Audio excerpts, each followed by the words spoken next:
welcome back to the Geeky Clinicians podcast. Hello. And I am Chief Geek, Dr. Deborah. Thank you guys so much for joining us today.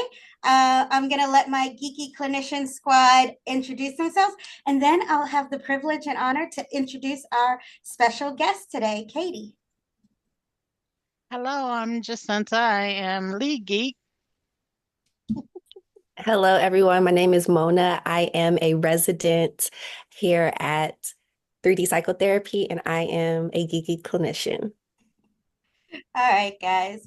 Today, on this episode of the Geeky Clinicians podcast, we are privileged to have with us as our special guest, KD Reid, who is an amazing clinician out of Alabama. And she is the owner of Mirror Moments Mental Health. And she's also a Amazon best-selling author for her book, Beyond Someone's Something. And so we're going to be talking about womanhood, identity, Yes. rediscovering and reconnecting. So I am so excited to have you here, Katie. So welcome, welcome, welcome. Thank you. I'm so excited to be here with you ladies today. Excellent. So, Katie, we as geeky clinicians, right? So our mission, our niche, right, is for clinicians that have ambitious clinicians with a growth mindset, and we really get excited and geeked up about doing the work that we get to do, this clinical work. So tell us, what was your journey to becoming a clinician? What was your earliest interest in doing this work? And what was your roadmap to get here? So I think about this a lot, and I think that there are different pieces. When I was a teenager, I was a camp counselor at a Girl Scout camp. And I really enjoyed that, being there for those girls, and even thinking about how when I was a camper, the role my counselor played. Then I went to school and I got a bachelor's in psychology, which nobody told me that that wasn't really going to be beneficial, but I did enjoy it. And so then after that, I worked at a group home in Memphis, Tennessee with 8 girls, ages 12 to 18. And I always say that job really broke me in, really broke me in. But what I realized is I wasn't equipped to help them with their mental health. I was more like a house mom, but they needed a different level. And so they didn't have a counselor. And so I knew then, even if I didn't come back there, I wanted to help people in that way. And so that led my journey back home and back to school to get my master's. And what led me to being a counselor that primarily works with women is I became who I needed. I became the woman who provided a space for women to say, hey, I love being married. I love having kids. But today, I don't even want to talk about them. I want to talk about me, or I miss me. So I became that woman. Oh, I love that. I love that. You became who you needed. Oh, I think that's just so true. I always say when we talk about our niche, like who we work with, our ideal clients, I say our niche is us and we are our niche, because it's literally that. Like that is that connection, that being able to be present and fully there with that person that we serve, because shoot, we've been there, done that. Like we know we are literally sometimes parallel. Yeah. Going through it when they going through it, right? So, yes, I love that. I love that. All right. Questions for Katie? I want to hear a little more about the book. Okay, awesome. So the book is called Beyond Someone's Something. And because I work with women, helping them reconnect with who they are, I knew what I wanted to write. I didn't know what title, like, that would capture their attention. So I was working with a lady one day and I was like, hey, like, who are you beyond mom, wife? And she was like, I don't know. I've always been somebody, something, someone's mom, someone's fiance, someone's girlfriend. And when she said it, all these bells went off. And I was like, oh, that's it right there. And so the book is really to help people, number one, feel seen, because it's scary to say, I'm a wife, I'm a mom, I'm whatever, and I want more and I miss me, because you don't know if people are going to judge Ooh, you for that. And Mm. so I wanted people to, number one, feel seen, feel validated, and then understand that there's a journey that you can go on to get back to who you are. And that's okay. It doesn't make you less of a wife, less of a mom, less of anything. My personal belief is once you reconnect with yourself, you show up better in those spaces anyway. I Yeah. can be a absolutely. better mom if I nurture, when I nurture me. I Yeah. love that because a lot of times, we forget that we were people before we Mm, were moms, before we were yes, wives, before we were somebody's employee. We have yes, we have whole lives before that kind of get forgotten when those yeah. little people come into play. Yeah. Yes. Yes. Yeah. I really, when I was writing, I really thought about like where that even came from, like how did that come about? But I mentioned in the book that, even, and people mean well, but even when you're pregnant, people are like, oh, it's not about you anymore. And Mhm. the reality is, oh, it still It is. needs to It be is. about me. Like I still matter, and they mean well, but people take that to heart you Mhm. know. And I really think people in our community, because we pride ourselves on being strong women, but being strong is killing us. Absolutely. You just said a word right there. Yeah. Absolutely. And yes, I love that you use this term beyond labels, right? And we talk Mhm. about being more than a mom, more than a wife, more than this.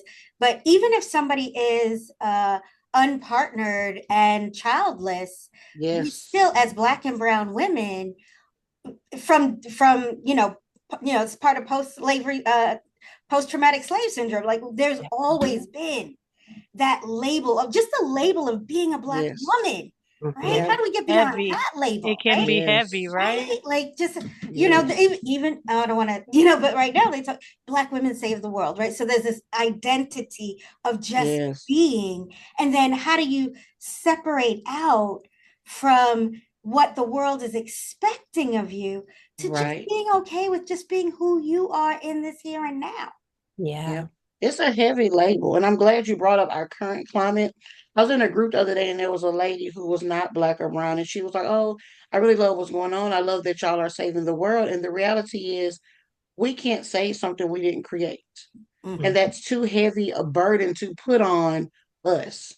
And yet again, it's people depending on us to fix something we didn't create. This whatever she wants to be saved from, and why do we have to be the ones to do it? So yeah, Yeah. even that people will put a label and expectation on you and not even discuss it with you. Did you want this label? Do you Mhm. accept this label? You know, Yeah. that no, I don't. Mm-mm. And I love that you all are sharing, are saving the world. Um, okay. So you're comfortable with the idea Right, of being saved by somebody else, number right, one, and then what makes you think it's my job to save you? Mhm. exactly, exactly. Exactly, exactly. That I yes. I think that's been our role, like Deborah said, for a while, like even Forever. Mhm. Forever. forever, forever. Even I'm not the best in history. I know the base of my brother is make sure I know, but even learning about wet nurses and when we couldn't nurse our kids because we had to nurse other kids, like Hmm. that's always been a thing. And so I challenge women when they say, "Oh, my grandmother was strong," and I say, "Well, was your grandmother happy?" Because Mhm. the reality is we don't know. And I meet with women. Not 2 weeks ago, I was talking to a group of women, and there was a lady. She was a grandmother. Now she wasn't Black or brown, but she was still a grandmother. And she said, "I did what I had to do when my kids were younger." And I think about my grandmother. There was always the unspoken expectation that she would cook large meals. Yeah, I Hmm. don't know if my grandma ever cooked spaghetti or a hot dog or a chicken nugget or none of that kind of stuff. It was always elaborate and Hmm. always clean. And my grandma had a lot of kids, and I got three, and I don't understand how she did it. But I Yes. also know I don't remember my grandma talking about dreams or jobs or anything she wanted to do. It was taking care of people. Yep, yep, yeah. It's And that I appreciate everything they did and that served them. We don't have to continue that though.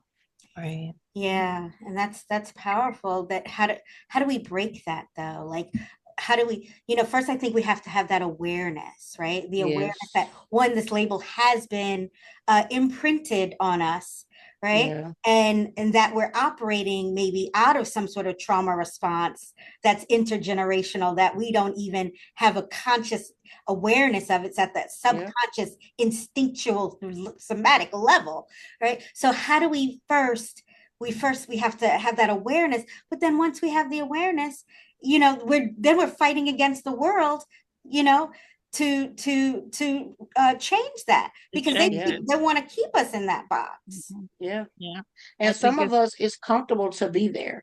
It's comfortable to be needed, Mm, because as long as I say, oh, so if Jacinta and I were friends and she was like, hey, Katie, what about that dream you had? I said, oh, girl, I got kids. As long as I have something to shield me, I can hide in plain sight. yeah. And so sometimes it can be scary to take the label off. Because if I say, yes, I have kids, but you still got to go, now I really got to go do the work because I done Hmm. said it out loud and now I really got to do it. But if Hmm. I'm like, oh, girl, I got kids, I'll do it when they get older. I'll do it when they get older. Then I have an excuse and it's comfortable here. Sometimes just being where you are, it's uncomfortable, but it's not as uncomfortable as it needs to be for you to take it off. Mm. Yeah. There's a level of discomfort, but then there's a level of, I can't do this anymore. And I feel like that's where I was at when I started the whole movement of, it started out as you are more than, like you're more than whatever your label is, mhm. externally and internally, because I had just as many constraints on myself as the world had on me. So I had to get to a place to where living another day like that was going to kill me. Yeah. And that's when I took the label off. I Yes. think that's a huge part of this strong Black woman mentality. We are going, going, going, and everything that we have to get through, we get through because we Yeah. have to. But Yes. nobody sees at night when you're in your room by yourself in tears because it hurts or Yeah. because you don't know how you're going to make that next step forward, Yes. and I think we need to, as Black women, embrace both sides. We You have know, to. yeah, yeah, I'm Yeah. strong because I have to be strong, but at the same Mhm. time, sometimes I break, Yes. Yeah. Yes. Yeah. Yeah. Sometimes I gotta take a break, and it's okay. and it's It is okay. okay. But again, like I love that, Deborah, and I really talk about that more later, like online, is when I don't think we consciously understand how this has been passed down. I know like when I was younger, my parents, I felt like they just didn't like to see me resting. Like I could be tired from school. Ooh, ooh, Like ooh, ooh. I don't understand. But I realized that generationally, you couldn't just be resting. There was always something you could be doing. You didn't want people to see you, identify you as lazy. So Hmm. even now when I'm parenting my children, I have to catch myself. Mhm. Yesterday my daughter said, I'm exhausted. And I said, from what? Right. What are you Uh, She doing? said, school. And I was like, okay. She probably is exhausted from school. I understand. But I immediately had to catch myself because in my mind, all you did was go to school. But the reality is I've been that child. Girl, I understand. And so you have Absolutely. to change it. Yeah, it's hard. Yes, that's right. Normalizing rest and fighting Yes. against the stigma of this word that's been weaponized against us for Yes. many generations, and that word is lazy. Yes. Ooh, Yeah. that it just fires Yes. me up. Yes. Right? No, it's okay to rest. It's It rest is is okay. restorative. It Hmm. is okay to be and not always have to be doing, right? No, that's right. And I think that for more seasoned folk, right? I think we have definitely been exposed to our parents' trauma responses of Yeah. if you got time to lean, you got time to clean. What you Yeah. doing, right? But I'm interested in maybe asking, maybe what about the younger generation, like the clinicians that are also coming up right now? What is it like for you in terms of this balance between doing and being? And I'm going to throw that to Mona. Yeah, that is such a great question. This conversation is amazing, by the way. I'm just over here like, OMG. Okay, so I do want to say something before I answer your question, Dr. D. So what I'm hearing with this conversation is like self-love is what's coming up Mm, as I'm hearing us talk about this and like expand on this, what you're so passionate about, right? yeah. And so with that, your question, Dr. D, is what was your question again? Sorry. Well, I was just saying for me, I'm going to just speak for me because I got the salt and pepper right going on there. The seasoned folk, we had a very much that trauma response teaching that you couldn't, rest. You couldn't like, Mhm. not be doing. And that Right. it reinforced that generational belief of having especially for Black and brown women, we have to grind, we have to put the whole family on our Mm-hmm. back and just, and that's the identity we have. But maybe I'm hopeful that perhaps the younger people coming up now, maybe that's a little bit different. I don't Yeah. know. Or maybe I it's think still the same. I don't know. it does go back to that self-love. Mhm. Like, Yeah. in us cultivating that within each other, Mm, as a community, as women, but then also within ourselves, whatever that looks like, right? Self-love, self-compassion, that's a good self-care, word. right? Very heavy on the compassion part Yes. because Yes. we don't give ourselves the grace a lot of times. It's like we're talking about, I gotta go, go, go. I gotta do this, I gotta do that. The laziness Mm-hmm. concept, right? Yeah. So it's having compassion for ourselves, with ourselves, and with each other, I think Yeah. is a Yeah. huge thing. So to really answer your question, Dr. D, is about like I really believe it's of course as clinicians coming in, this you said doing and being. I like how you did that, right? The doing and just being. So carving out those moments to just be Yes. within our day. And that's a part of that, right? As clinicians, we have a full schedule, as we know, right? So for ourselves, carving out that for ourselves and then helping our clients figure out how that looks for them too, to find that balance. And it's a constant tilting Yeah. that is and I like how you brought up post-traumatic slave syndrome, Dr. D. I love that concept too. You brought that up during the conversation, and I think that has a lot to do with how we think and how Black women or just women in general and mothers, right? But I do have a question for you. Kanisha, I'm sorry, is that how you pronounce it? Katesha. Katesha, yes, Hmm. Katesha. Sorry.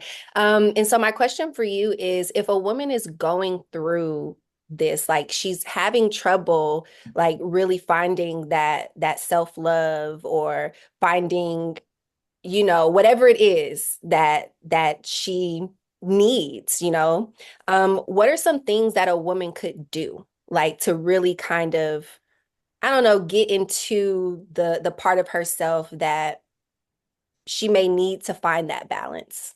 Yeah, I love that question. And it's actually my favorite part of the process because I tell women to dream. Like, really, when is you know how when you're younger, you're like, oh, I want this car and I want this house, and you don't have any concept of finances or limits. And in life, we've got to take those limits off. So dream. What do you want? Not what do you want if you had childcare, not what could you afford? Like literally what would you like? And what do you want your life to be? So I encourage women right there in a minute, because if I tell them go home and do it, they ain't gonna do it. Do it right then. Dream without limits. Don't say, oh, I want this car, but no, I want this car. I would like this house. I would like to be doing poetry. I would like to be doing cosmetology. I would like to do this. Because what happens is at first it's uncomfortable, right?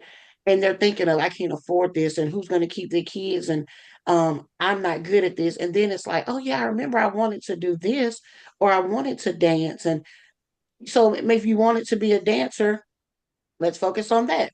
Could you be a dancer Broadway? Maybe. but you could also start in your community theater. And so just getting and watching them get excited again. And I'm like, what does Yeah. that feel like? If you they just like going and going, I remember I want to do this. And it's like you can still do those things. If those things no longer resonate with you, let's dream a new dream. Mm-hmm.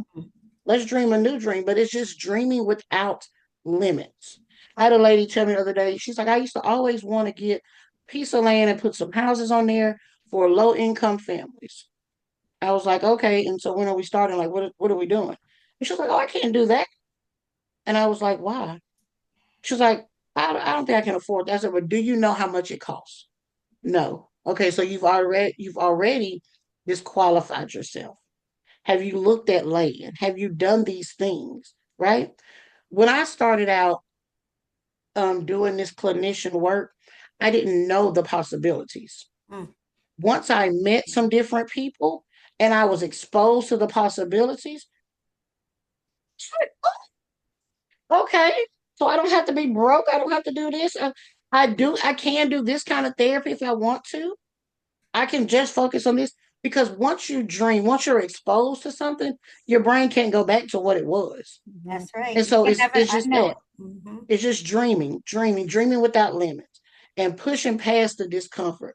Because we're human, because we're flesh, immediately you're gonna be, oh, that's too expensive. That's too expensive. Hmm. Let me tell you something. I want a Range Rover, not a Range Rover. What do you call that thing I want? A Lexus Jeep. I already got it on my screen, on the back of my screen. Can I buy it today? Probably not, honey. But that's okay because it's still my dream car. My dreams do not change based off my current resources. Yes. That's right. And so if I need to have 3 kids in here, that's fine. If I need to do this, that's fine. The dream doesn't change. The way you get there, the help you ask for, that may shift, but you don't know what you need if you don't dream. Mm-hmm. So yeah, I just tell people dream without limits. And it's fun to do. Yeah. Yeah. And I Oh, think I you like you that. would be amazed also at when you start to dream what the universe will shift to Mm. put Hmm. things in your way so Oh, that Yes. you yes. can accomplish what it is Yes. you're setting out for. Yes, Yes. that Because attunement. once you say Mhm. that dream out loud, now your mind is always focused on it. So Hmm. guess what? I guarantee when that lady is riding down the road and she see a for sale sign, it could have been there the whole time she been living there. But She now just she's gonna see, noticed. oh, these lots for sale. Hmm. Let me just take this number down in case I want to call one day. Let me just see. Because once you pick out a dream car, or even when you buy a car, that's all you start to see. Mhm. Yeah. These Yep. cars come from. I've never seen all these. Because like you said, your mind is being focused on it. Hmm. So your choices are gonna focus on it. Yeah. Yes, Yeah. that is awesome. Absolutely. Yes. So breaking those upper limits, dreaming without limits, Yes. tuning to where you want to be, and having the Yes. universe provide all of those things, and just, yeah, not getting locked in to the fear of the natural, but Yeah. moving above that sea level. Yeah. Yes. So even if you can't see it, we Yes. got to go above that sea You level. got to go above it. You got to Oh, go above it. oh, this is, I feel so motivated. I'll do something right now. Yes, awesome. I'm gonna dream without limits. Excellent. Yes. Uh, Yeah. so Katie, Amazing. I know that you, work with women individually, you do individual therapy, but I believe I also know that you do intensives. Tell us about Yes. It's the intensive. What does that mean, and what's it called? How would people find that? Tell us a little bit about your intensive. okay. So what I realized is that getting women together in a group is powerful. Like absolutely powerful. It's the connection of knowing you're not alone, you're not the only one, that just what's happening here happens. You get motivated, you feel seen, and you're like, oh, it's not just me. And so it's not just me that's going to the next level. And so I created these intensives, and they're very small, 6 people, because I don't need you to be able to hide in plain sight like we do. Mm, As women, mhm, we're nurturers. And so you'll come in, if the group is too large, you'll come in helping other people. Hmm. And then you will again fade into the background. So it's a group of women and it's an 8 week intensive. And we just really break down this whole process, understanding where you are, validating where you are, But the larger part is, how do we move? Mm, How do we move?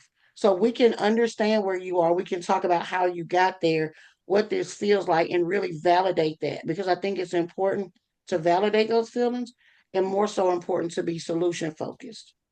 And so it's an 8-week program that I have. You can find the information on my website. And I really want women to understand the power of community. I think a different type of healing happens in community, Yeah. a different type of accountability as well. absolutely. Yeah. Absolutely. That mutual support, that fellowship, Yes. that inspiration, that collective energy, all of that Yes. sounds wonderful, wonderful. And I heard you just mention solution focus. Jacinta Mhm. is our solution focus brief therapy guru here on our team. So I know you Oh, guys had that in common. Yes. Yeah. Yeah. I And love I that. wonder, Katie, for the intensives, do people need to be in Alabama? Are they offered virtually or? It's going to be virtual. They don't have to be in Alabama, because it's not a therapy thing. If they're in Alabama and they need therapy, we can work something out. But the intensive itself is not therapy based, and so they don't have to be local, and it's all virtual. Because again, we want to remove all barriers. Um, I don't want to say excuses, because sometimes I think people really have reasons that can kind of become excuses. But we just want to remove everything. So if you need to be in your house, in your closet, be like me in your car. I love to be in my car, honey. Be in your car. Be wherever you need to be, so you can just be in the room. All right. Absolutely. That sounds wonderful. So, Katie, one of the questions that we ask all of our guest geeky clinicians is, what are your best hopes for the future of our profession? What are your Mm. best hopes for future geeky clinicians? My best hope is that the person across from the couch, the clinician, is, I'm going to take Mona's word, gives herself as much compassion as she gives the person on the couch. Because far too often we are pouring into the person on the couch, and yet we're dying on the inside. Whether that's financial, whether that's emotional, whether it's mental, spiritual, or even physical. We often are giving to our detriment. We are often giving while we are starving. And it doesn't have to be that way. And so my hope is that we set the example that it doesn't have to be, because we're in the generation where our minds have been exposed and expanded. And I want to continue to pass that down. I don't want us to have the mindset of, hey, we struggled, so you have to. Mm, We mm. did this, so you have to. We built 40 hours, so you have to. We started making this low amount, so you have to. It doesn't have to be that way. So I need the person in the chair to give herself as much compassion, and also give other clinicians as much compassion as she gives the person on the couch. Mm. Oh, that's a word. That's a word. Yes. Oh, I love that. And I think it also circles us back to kind of what we've been talking about this whole time in terms of you're more than the label, right? Because I Yes. think, I mean, I'm a very proud geeky clinician. I love what I do. But there's some stereotypes and some beliefs about what it means to be a clinician, what it means to be a Mm-hmm. therapist, a psychotherapist, right? And like you said, that giving, right? Oh, I have to self-sacrifice. Oh, I have to give. Oh my Yes. goodness, I was gonna have lunch, but let me put a client in there. Oh my Yeah. God, I'm so guilty of. I'm so bad. But so I just wanted to touch on that little bit as Yes. well. Yes. Yes. We've been there. We're all laughing because we understand. Hmm. We understand. We understand. Yeah. So how do we, as who are doing that, how do we make that shift towards getting beyond that label for ourselves? I think that we've made a good start. Even when I think about your practice, and the people I've met, we're not doing it. I want to say stuffy. I can't think of another word, as it's taught. We're doing it our way. You know, who would have thought you could have something called Geeky Clinician? Who would have thought you could wear purple, or who would have thought all these things, right? And we're in rooms where we see people doing it differently. Yeah. Yes. And what we have to understand is, number one, everyone is not going to go with you, and that's okay, as long as you fully take yourself and continue to lead by example, so that people can see, oh, this is not necessarily what I was taught, but hey, Miss Dr. D did it this way, and so I can do my own thing.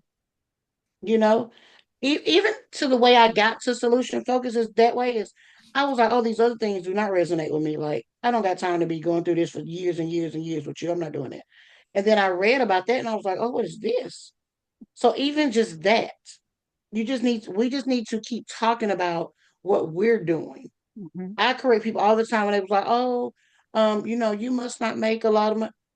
Oh, I didn't go into this field to be broke. I mean, I didn't go into it for the money, but I also didn't go into it to be broke. And in no other field do they expect to be broke. Yes. No other field. And so as we change our language and our posture, people are watching us, and people are seeing, and people are doing. And then so they will see and do, because we will then be the one that they're exposed to. They may not all be exposed to the rooms we're in, but they will be exposed to us. Yeah. And then Yeah. as long as we don't do to them what we all have that one or two people did to us, if we're honest, we got those one or two or six or 12, Mm-hmm. and we don't have to do that to other people. Yeah. Yeah. We Yeah. don't have to do that to other people. I don't feel like just because you're a therapist coming in, you make 7.25 hour. I don't know. You know, I remember being in grad school and somebody saying, "Well, we're not getting into this because of the money." And no, that's not the reason I'm getting into it. But at the same time, I don't expect to not be able to live the kind of life that I want to have, Right. you Exactly. know? And with any other job, they're going to tell you, or you're going to learn that multiple streams of income is going to be the answer. So Yes. that's the same thing here. You know, Same thing. you are, what else can you use your counseling skills for? Hmm. You know, there are books you can write. There are Yes. games you can invent. There are Yes. coloring books and all of these things. You might come up with a new form of therapy. You don't know. You got to Yes. tap You into don't know. everything that you have. That's Use it. it. Yeah. And show that comes from showing up authentically who you are. Because the clients you have, the people that you're going to interact with, they are tuned to your voice.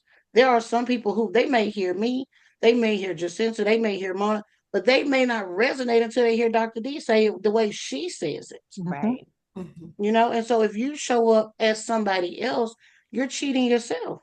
That's Mhm. it. Oh You're my cheating goodness. yourself.